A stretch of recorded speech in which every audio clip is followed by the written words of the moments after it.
Mga kapatid, nung pong nagtungo doon sa Bugo, ito pong ating Pangulong Junior, at nag-anunsyo siya ng tulong sa mga apektadong mga LGUs. Ano po? Yung pong Bugo, mga kapatid, San Remigio at Sogod, na lubhang napinsala po ng pagyanig, sa pinangakuan niya ng 20 million pesos na bawat isa.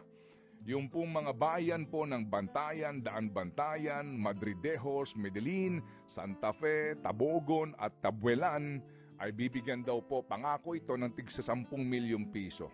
Yun daw pong mga hospital na apektado sa ilalim po ng DOH, ano po, ay 20 million, habang yung mga provincial hospital daw po na apektado ay bibigyan ng tig 5 milyong piso bawat isa. And sabi niya, I will be going to the Congress, the House, and the Senate so they can provide emergency funds. Ano, girl? With all due respect, ha?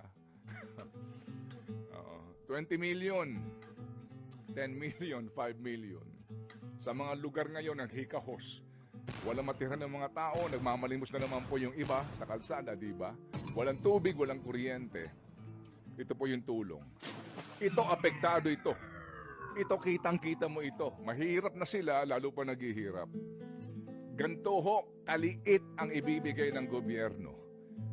Pero yung mga opisyal natin na ang tawag ay honorable, hinahatiran, opo, ng maletang pera.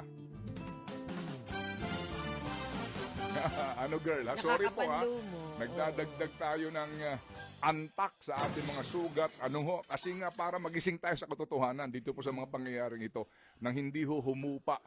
Opo, ang ating pong damdamin. Kasi may mga nagsasabi ngayon, may mga ugong-ugong na, feeling nila po humupa na at tapos na po yung isang rally at nag-announce na kasi na November 30 pa yung next rally.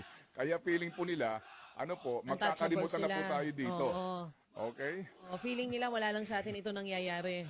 Oo. Kaya ganun, tuloy-tuloy Sige. pa rin naman sila dyan. Opo. Sige, ano ba sabi?